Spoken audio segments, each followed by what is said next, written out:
Etapas de integración neuronal. Este es el tema central del curso. Se explicarán los principios de manejo, características y qué se hace en cada etapa. En las clases siguientes se analizarán los distintos aspectos a tener en cuenta para la rehabilitación del paciente neurológico. Los temas que se desarrollarán son: etapa 1, activación de receptores sensoriales, manejo del paciente en etapa aguda. Etapa 2, activación de aferencias, manejo postural en decúbito supino, decúbito lateral y equilibrio estático sentado. Etapa 3, activación de eferencias, movilidad activo-asistida con velocidad sin resistencia, y empezamos a entrenar equilibrio dinámico sentado. Etapa 4, movilidad activo-resistida, equilibrio estático y dinámico de pies. Etapa 5, refinamiento de la motricidad, destreza manual, coordinación y equilibrio dinámico de pies y en distintas posiciones. Principios de manejo. Los estímulos deben ser aplicados de acuerdo a la etapa de integración y previa valoración. Técnicas aisladas no cumplen con los objetivos específicos. Deben adaptarse a las necesidades individuales de cada paciente. En esta etapa se trabajará en la activación de las neuronas de primer orden correspondientes a las señales que llegan de receptores sensoriales hacia la médula espinal. Los impulsos nerviosos de cara, boca, dientes y ojos se propagan a través de los pares craneales. Los del cuello, tronco, miembros superiores y miembros inferiores lo hacen por medio de los nervios espinales. Características de la primera etapa. Cero actividad cerebral. Los circuitos nerviosos se encuentran inhibidos. El tono miofacial, ya sea hipotónico o flácido, tiene tendencia a atrofia si no se maneja adecuadamente. Pérdida completa de motricidad y sensibilidad. Actividad visceral inhibida con riesgos cardiorrespiratorios. Los objetivos de la primera etapa son estimulación a los receptores sensoriales que se encuentran en la piel, músculos, tendones, articulaciones, ligamentos y fascia. La activación al sistema nervioso autónomo a través de sus fascias, evitando complicaciones a nivel de respiración, circulación, urinario e intestinal en forma permanente. Prevenir o eliminar atrofias, estimulando el sistema miofacial, manteniendo posturas adecuadas y usando aditamentos para prevenir la formación de contracturas. A continuación vamos a hablar sobre la hipotonía. Es la disminución del tono en forma generalizada o focal que se asocia a déficit en el desarrollo psicomotor. Se caracteriza por la presencia de posturas anormales y poco habituales. Disminución de la resistencia a los movimientos pasivos en las articulaciones. Aumento en la movilidad de las articulaciones o amplitud durante los movimientos pasivos. Atrofia es la disminución del tamaño del músculo por pérdida de sarcómeras. Genera pérdida de fuerza en relación con su masa. Afecta la neurotransmisión por ausencia del reflejo miotático, generando parálisis. El daño neuronal provoca pérdida de movilidad. El reflejo miotático de su agonista inhibe el antagonista. Se presenta disminución de sarcómeras. La nutrición celular es deficiente o nula por bloqueo de los líquidos intersticiales. Las atrofias impiden la conducción nerviosa. En el siguiente video veremos el mecanismo de la contracción muscular presentado por el Dr. Luca Merlini.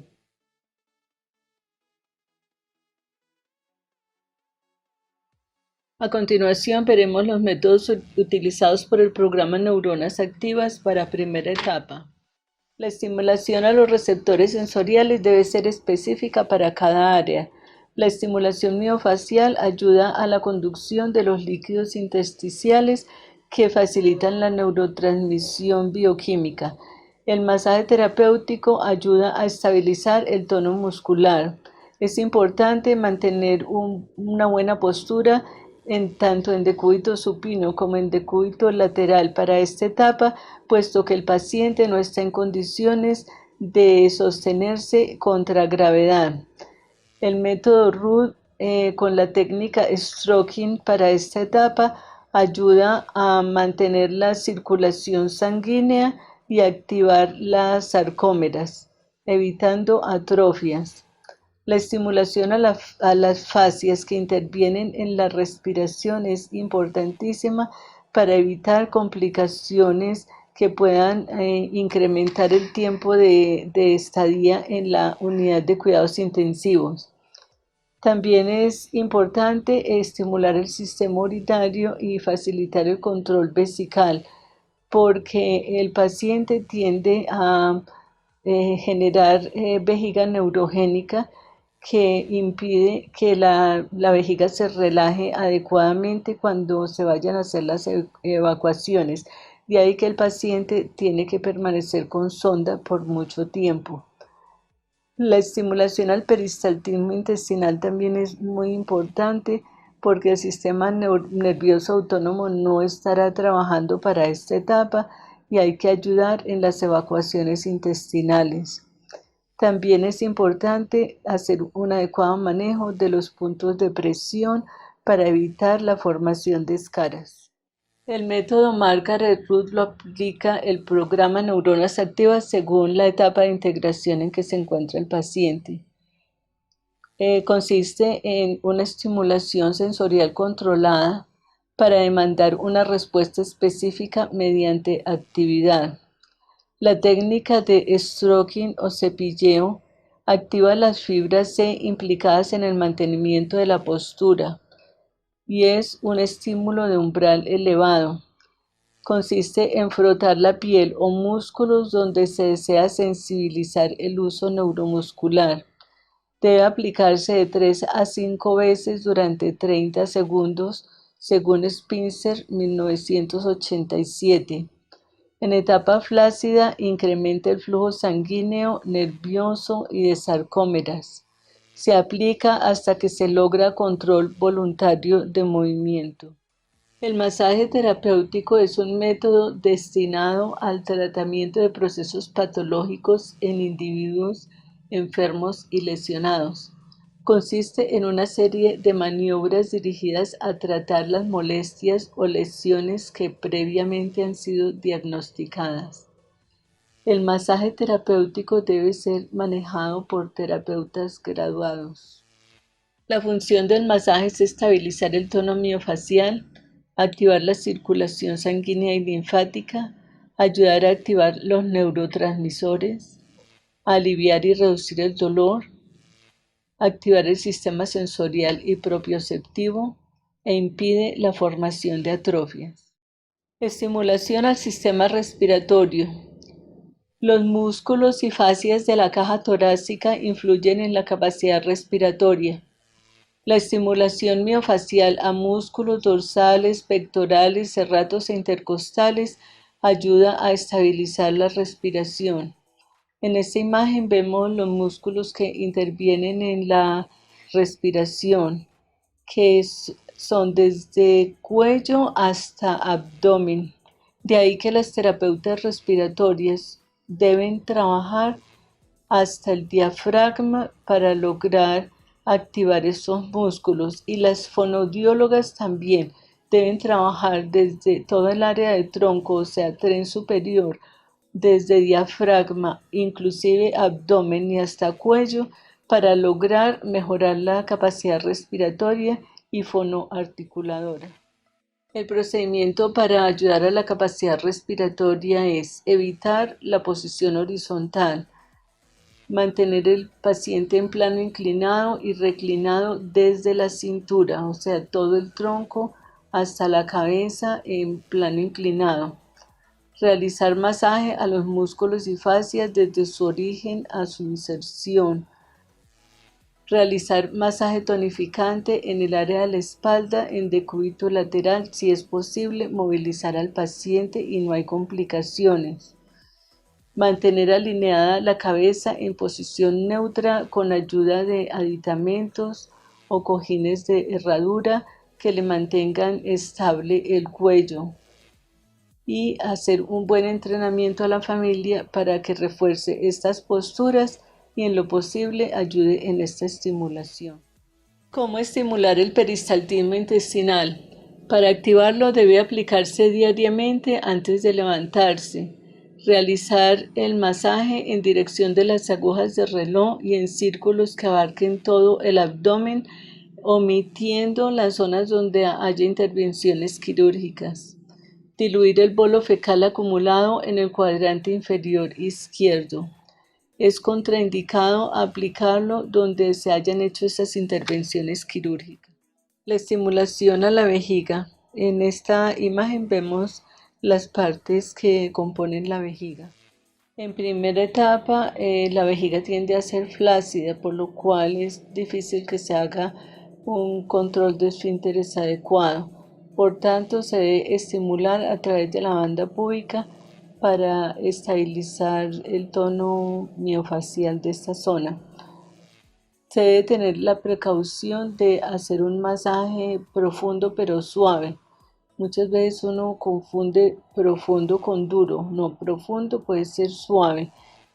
Y especialmente tener mucha precaución cuando el paciente tenga sondas permanentes. En esta imagen vemos la estructura ósea de la zona pélvica y los músculos que conforman en esta área tanto en hombre como en mujer. En la siguiente imagen vemos la inervación de la vejiga. Los músculos y nervios del aparato urinario trabajan en equipo. La evacuación depende del estímulo que reciba del cerebro para mandar dicha señal. Estas señales no funcionan cuando hay vejiga neurogénica, por lo tanto hay que inducirlas. ¿Cómo funciona la vejiga? Los músculos de la pelvis deben sostener la vejiga y la uretra. Los nervios deben controlar los músculos de la vejiga y suelo pélvico. Los músculos del esfínter deben abrir la vejiga y la uretra. Y esto no sucede en el caso de parálisis, de ahí que hay que readecuar todos los sistemas neuromiofaciales para poder que se vuelva la función vesical. Características de la segunda etapa. En la segunda etapa se manifiesta un incremento del tono miofacial y del impulso nervioso hacia la médula espinal y se activan los reflejos negativos que consisten en descargas desordenadas en dirección de los grupos musculares que están más activos, o sea, donde predomina el reflejo miotático más activo. Métodos empleados en segunda etapa. Para segunda etapa tenemos que estabilizar el tono miofacial y para eso se aplica el método Root con la técnica stroking o cepilleo. Se maneja contacto manual a través de masaje terapéutico y terapia miofacial. Manejo postural para prevenir contracturas.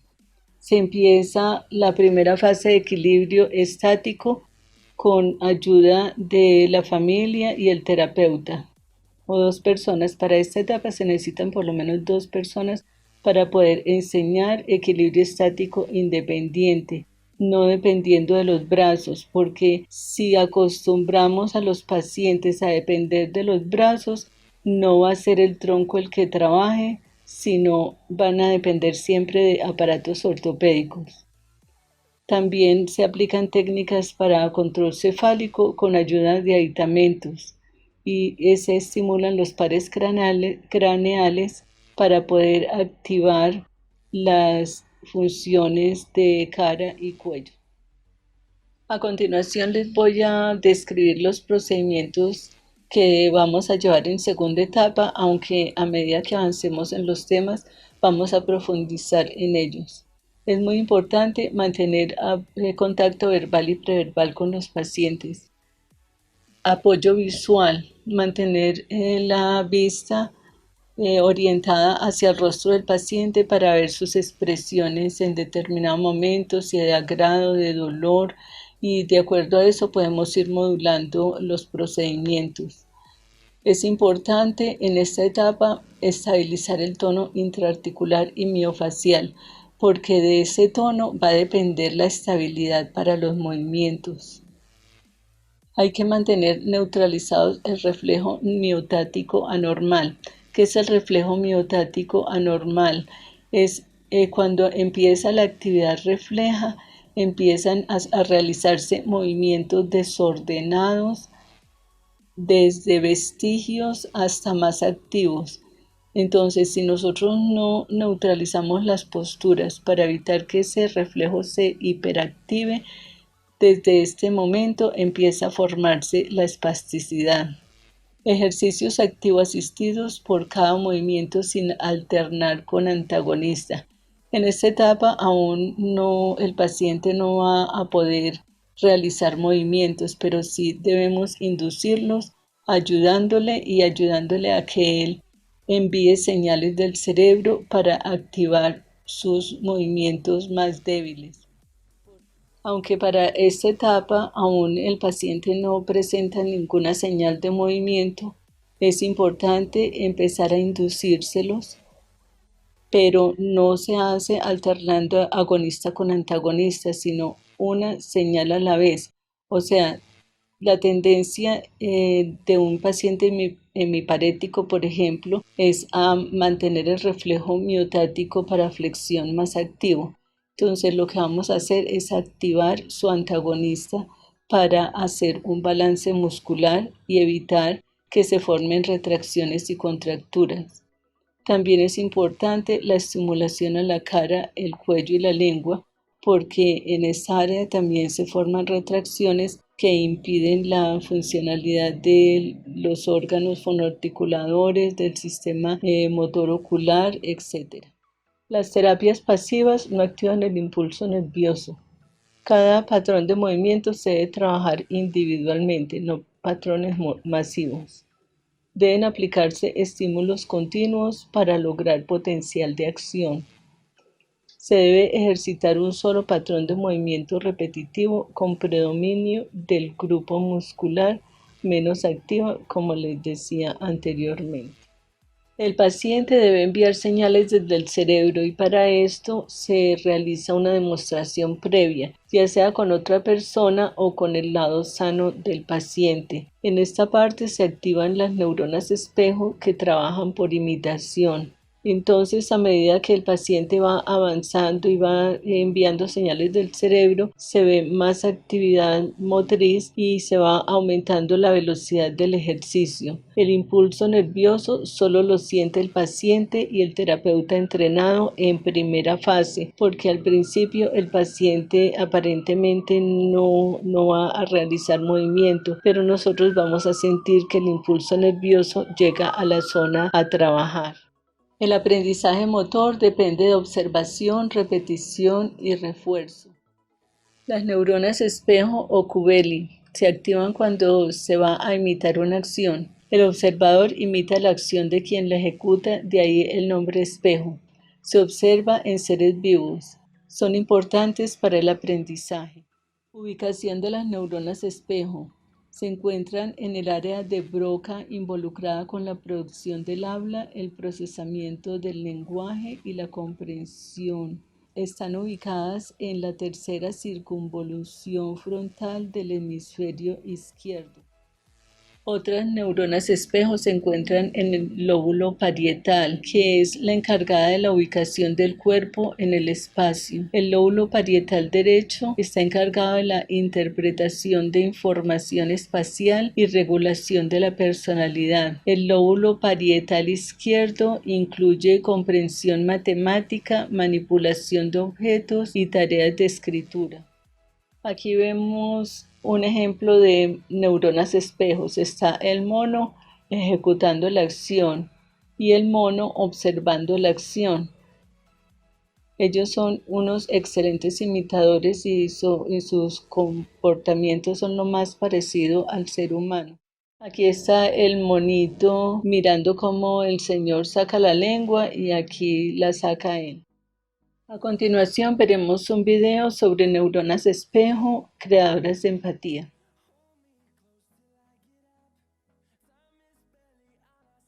El siguiente tema es sobre el tono miofacial. ¿Qué es tono miofacial? Es la contracción parcial, pasiva y continua de los músculos en estado de reposo. Aplica a ligamentos, tendones y fascias intraarticulares y ayuda a mantener la postura. La contracción es mantenida por acción de unidades motoras respectivas que permiten el correcto funcionamiento del reflejo miotático. El impulso nervioso autónomo mantiene el músculo en estado de contracción parcial. Ante un súbito tirón o estiramiento, el cuerpo responde automáticamente, aumentando la tensión para proteger el cuerpo y mantener el equilibrio. En esta imagen vemos un tono flácido, aunque es una persona normal, pero en personas con disfunciones neuromotrices este tono es muy característico en primera etapa y si de no manejarse adecuadamente va a llegar a atrofia al paciente.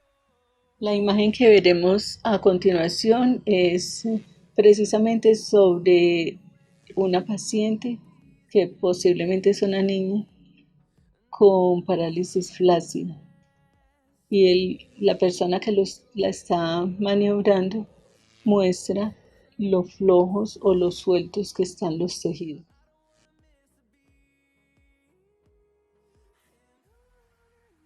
Pasamos a la tercera etapa de integración neuronal. Consiste en activar las neuronas de tercer orden que van de la médula espinal al tálamo. En esta etapa se activa el dolor neuropático y más adelante vamos a hablar sobre ese tema. La imagen siguiente muestra dónde está ubicado el tálamo. Si se trabaja desde la etapa aguda, vamos a evitar la formación de espasticidad, contracturas y retracciones. Entonces, para esta tercera etapa, si hemos trabajado preferiblemente desde unidad de cuidados intensivos, debe estar normalizado el tono miofacial y nos evitamos el trabajo de tener que liberar espasticidad y retracciones. En este momento se presenta actividad refleja con vestigios de movimiento. Al no permitirse la presencia de espasticidad, puede iniciarse la reeducación de antagonistas inhibidos. Miren esta imagen donde se ha permitido la formación de retracciones. El sistema de salud tiene un grave problema y es que omite las etapas 1 y 2. Entonces, cuando ya van a atender sus pacientes, los encuentran en esta situación. Fuera de eso, no se da ninguna asesoría a los padres de familia que deben mantener las posturas correctas para poder corregir y evitar este problema tan grave. Entonces, cuando no se trabaja desde etapa 1 y 2, se presenta aumento del reflejo miotático, incremento de posturas anormales, formación de retracciones y contracturas. Procedimiento a seguir en tercera etapa. Se empieza con ejercicios activo-asistidos por segmento. Estoy hablando si no hay retracciones y contracturas, porque de lo contrario tendremos que eliminarlas primero que todo y para eso hay que hacer otro procedimiento. O sea que lo que voy a exponer en este momento es si el paciente está libre de retracciones y contracturas. Se hacen ejercicios activo asistidos por segmento. Vamos más adelante a hacerlo en la práctica. Lo que pasa es que tengo que exponerles primero la parte teórica para que ustedes se enfoquen en el trabajo que vamos a hacer. El trabajo activo asistido por segmento se hace hasta lograr arcos completos de movimiento, con velocidad y sin resistencia, o sea, en tercera etapa no se va a lograr desde el principio el arco completo de movimiento, pero el incremento de los refuerzos en los ejercicios, la repetición nos va a ayudar a que los arcos se vayan incrementando en forma automática hasta que el paciente logre enviar la señal desde la corteza cerebral.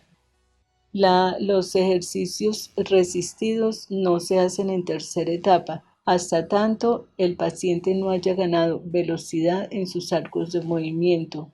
En esta etapa también se empieza un entrenamiento al equilibrio dinámico, sentado, o sea, Otro error que se comete en el sistema de rehabilitación es que desde el principio se pretende parar al paciente sin haber entrenado el equilibrio estático sentado ni los cambios posturales sentado. Del tronco depende en gran manera que el paciente se pueda sostener de pies, o sea que tenemos que ir trabajando paso por paso hasta lograr una completa funcionalidad. Es lo mismo que pasa con el desarrollo neuromotor de un niño.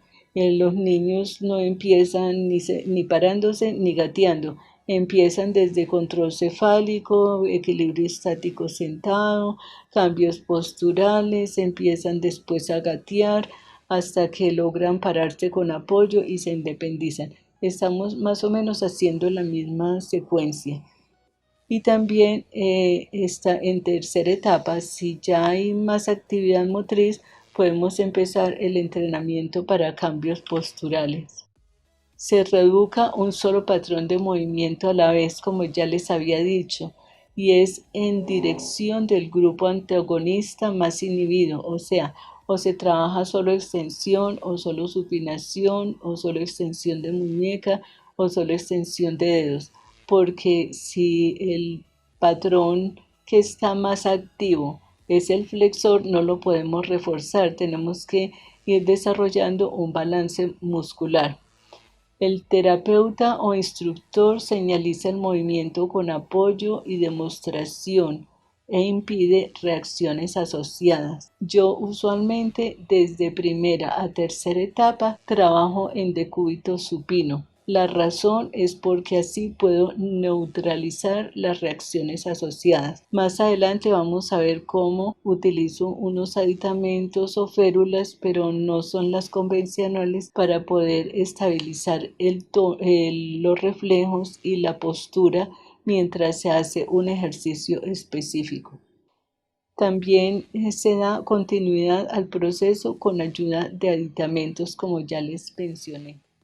Métodos utilizados en tercera etapa. Método Ruth sobre uso del hielo. En este caso específico, el hielo actúa como nociceptor por provocar reflejo de retirada, activando los antagonistas inhibidos. Se aplica por contactos breves o a tolerancia del paciente en los puntos espásticos, orígenes e inserciones musculares. Se debe tener en cuenta la temperatura ambiente.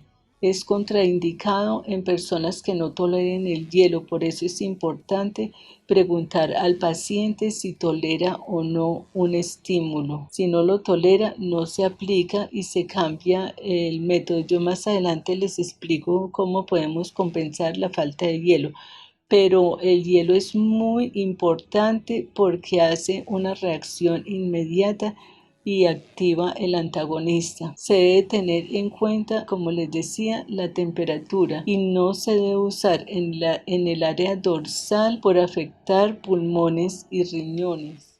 ¿Para qué nos sirven las posiciones inhibitorias de reflejos? Pues conocemos mucho posiciones inhibitorias de reflejos, pero en mi práctica yo las utilizo diferente, porque para que hagan un efecto duradero se necesita que se sepan aplicar y en forma continua. ¿Qué hacen esas posiciones? Inhiben el reflejo miotático hiperactivo y la espasticidad, pero previamente hay que aplicar las técnicas de facilitación, ya sea con terapia miofacial para inhibir el área que está retraída, contracturada o bloqueada. Las posiciones inhibitorias de reflejos las aplica el programa Neuronas Activas de manera diferente a lo convencional. Deben ejercer un trabajo de continuidad al proceso terapéutico que se dejó en el momento, para que puedan inhibir el reflejo miotático hiperactivo y la espasticidad. Ayudan a estabilizar el tono miofacial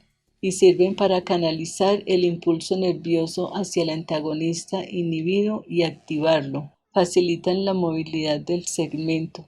Mientras menos retracciones tengamos, mucho más fácil va a ser realizar un arco de movimiento. Si hay retracciones y contracturas y aplicamos ejercicios con resistencia o forzados, lo único que vamos a hacer es aumentar la retracción. Más adelante les explico por qué.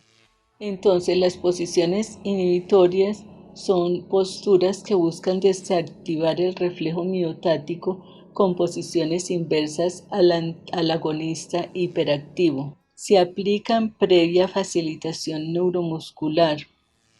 Los arcos de movimiento de las posturas que vamos a manejar se estabilizan hasta donde la espasticidad lo permite. No podemos sobrepasar el arco de movimiento más allá de lo que la retracción lo permite. Si empieza a activarse una resistencia contra el movimiento, hasta ahí aplicamos la inhibición de reflejo en dirección de el antagonista menos activo.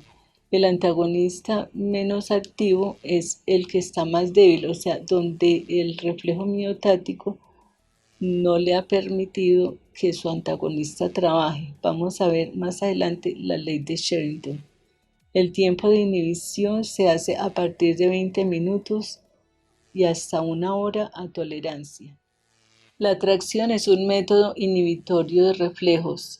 Es el esfuerzo interno al que está sometido un cuerpo por aplicación de dos fuerzas que se activan en sentido opuesto y tienden a estirarlo o separarlo. Se aplica en forma opuesta o perpendicular al arco de movimiento retraído. Debe ser proporcional a la resistencia ofrecida por el reflejo miotático más activo. No debe sobrepasar el arco de movimiento permitido por la retracción. Debe mantenerse hasta lograr un trabajo inhibitorio y a tolerancia del paciente. ¿Qué hace la tracción? Libera tejidos intraarticulares atrapados por contracturas y espasticidad, separándolos de la articulación. Permite mejor flujo del impulso nervioso y la nutrición celular porque se descomprimen los tejidos intersticiales del tejido conectivo. Métodos para aplicar la tracción. Esto lo vamos a aprender en la práctica, no se preocupen, primero tenemos que abarcar teoría para que puedan entender en qué consiste el procedimiento. Entonces, la tracción se aplica con estiramiento suave, mantenido y continuo en todas las sinergias comprometidas. Nada se ganan con aplicar una férula. Vamos a colocar un ejemplo clásico.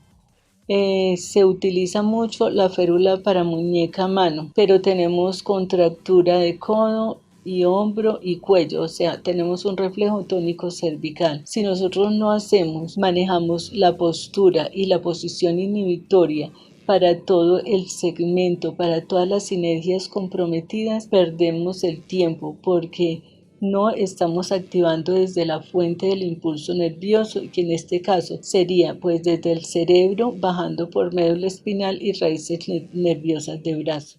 Las férulas no convencionales o fajas que ejerzan dicha tracción. ¿Qué son esas férulas no convencionales? Son unos aditamentos de uso casero, de bajo costo, fáciles de aplicar y que pueden ser moldeables fácilmente a la necesidad del momento de acuerdo a cómo vaya cediendo la retracción. Y ellas, si las sabemos aplicar, van a ayudar a eliminar esa retracción gradualmente.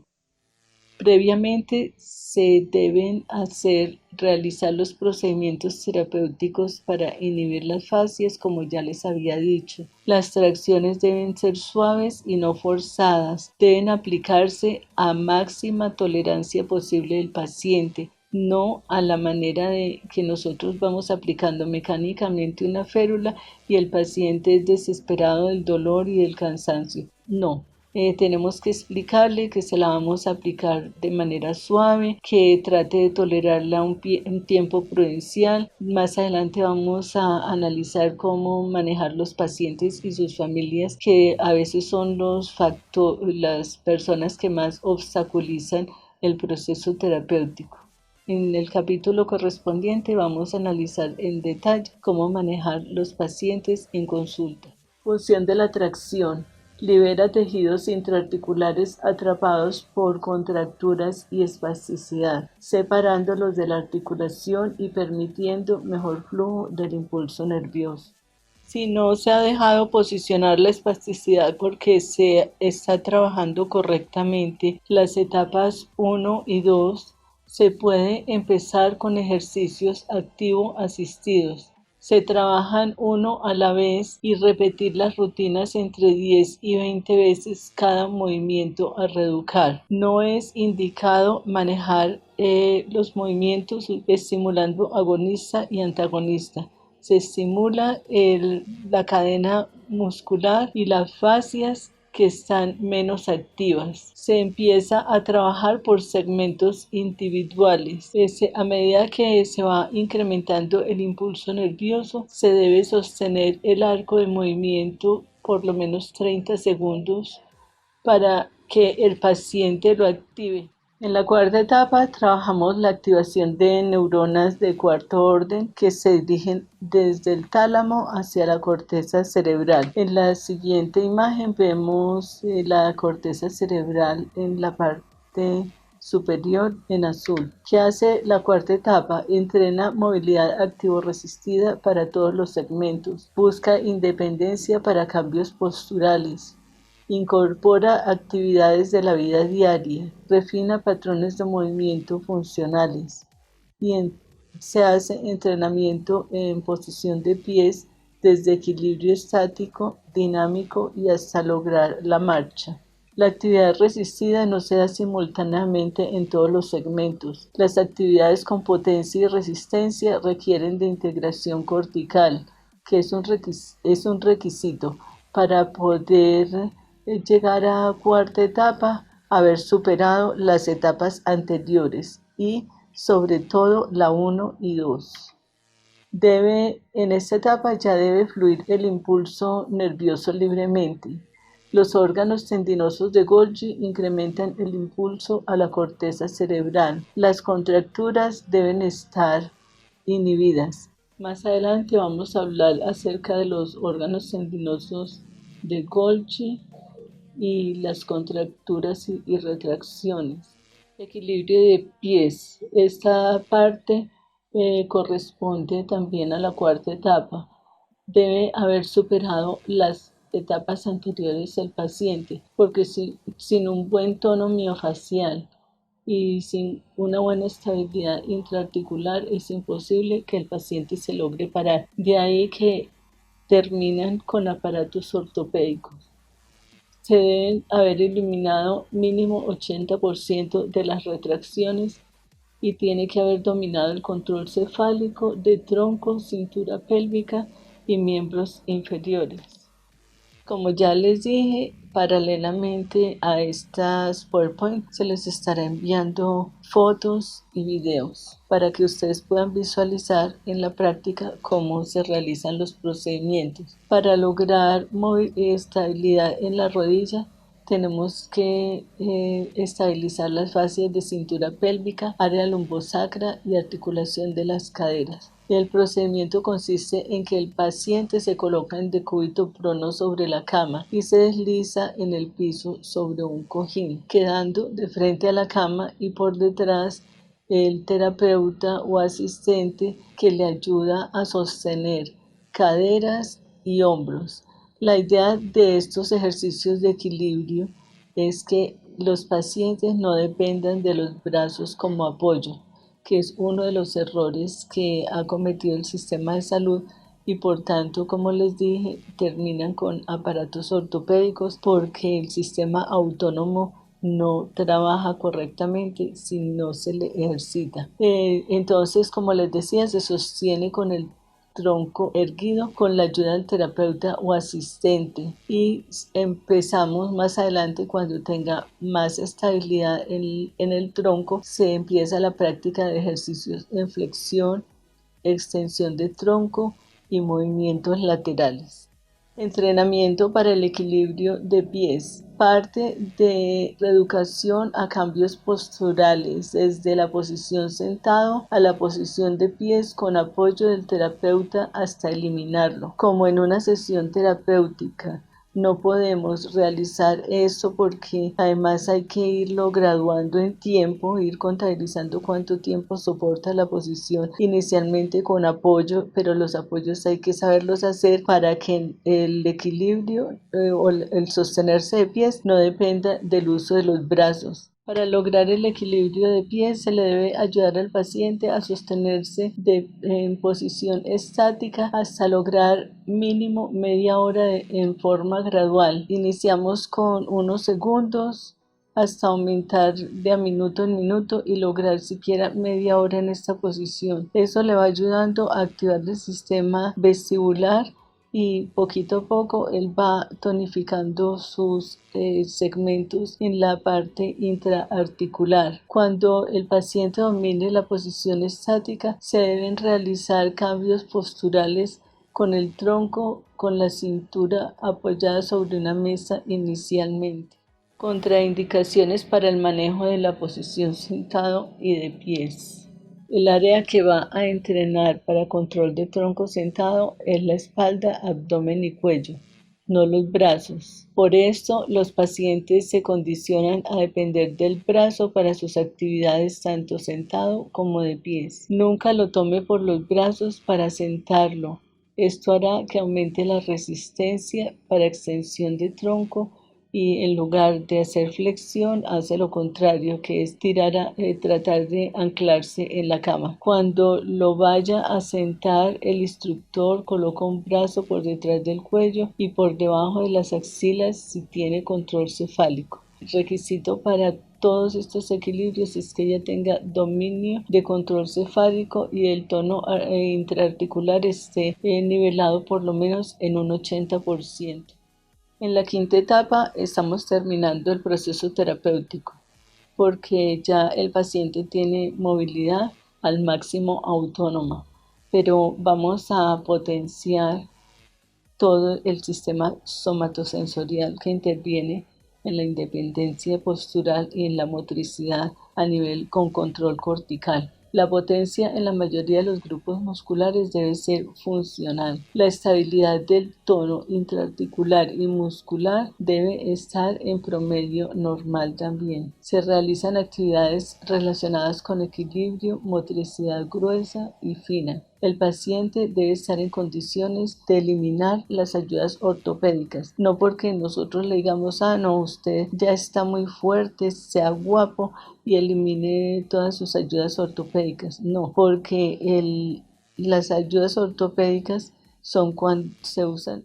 Para cerrar este tema, vamos a ver cuáles son los errores que se cometen en terapias convencionales. Uno de ellos es el inadecuado manejo de posturas. Jamás he visto que un terapeuta le enseñe a la familia a manejar las posturas adecuadas. De ahí que los pacientes llegan con bastantes malformaciones posturales. Segundo, entrenamos el paciente de manera que quede dependiendo de aparatos ortopédicos, o sea, como yo llamo en mi programa, robotizados, porque son elementos que si bien le ayudan en cierta forma a su funcionalidad, no independizan la actividad motriz a nivel de corteza cerebral. Muchas veces se trabaja con énfasis en las eferencias, más no en las aferencias a través de los receptores neuronales. De ahí que yo dije que se omiten las etapas 1 y 2 porque el cerebro no responde si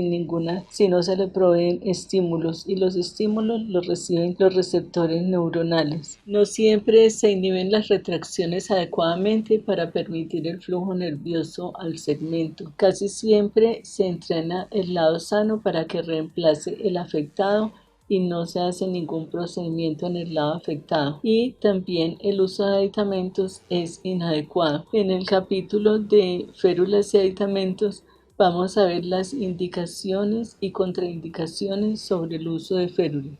Y en esta última diapositiva mostramos qué es lo que se logra después de un buen programa de integración neuromuscular o neuromotriz, porque nosotros tenemos la tendencia a trabajar sobre músculos, pero omitimos lo que son las fascias y el tono intraarticular, que es fundamento para darle una buena estabilidad al cuerpo. Entonces la lámina nos muestra la niña haciendo equilibrio